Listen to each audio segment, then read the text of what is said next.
बिस्मिल्लाहिर्रहमानिर्रहीम। शुरू अल्लाह के नाम से जो बड़ा मेहरबान निहायत रहम वाला है। नाज़रीन गिराम, नफसियाती फवाइद से हटकर घर को मुंजिम करने का मतलब ये होता है कि आप बेकार अशिया से जान छुड़ाकर काम की चीजों को अपने पास रखते हैं। मगर बिखरे हुए घर को फिर से ठीक करना इतना भी आसान काम नहीं, मगर चंद टिप्स से आपको काफी मदद मिल सकती है। अगर आपको अज़्म और ये देखने की जरूरत है कि सिमटी हुई और मुंजिम जगह आपके लिए क्या कर सकती है, तो ऐसी छोटी जगह से आगाज करें जिसको आप रोज देखते हो। अब ये बाथरूम कैबिनेट हो या किचन का कोई सामान रखने वाला खाना, इसी तरह दायरा बढ़ाते जाएं।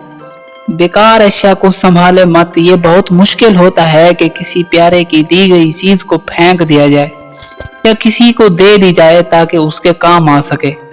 रखने की जरूरत ना हो या उसे पसंद ना करते हो तो बगैर किसी अफसोस के उससे छुटकारा हासिल कर लें, क्योंकि हो सकता है कि कोई और उसको बेहतर तरीके से इस्तेमाल कर सके।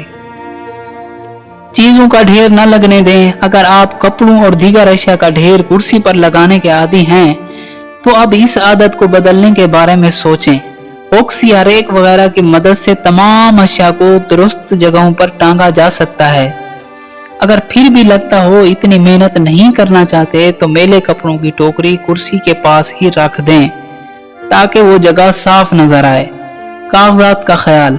कागज बहुत आसानी से जमा हो जाते हैं, हालांकि मौजूदा अहद में बहुत कुछ ऑनलाइन हो ही जाता है।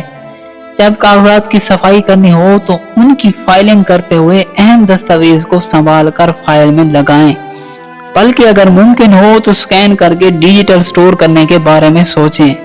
बाकी बेकार कागजात को फाड़ कर कचरे में डाल दें।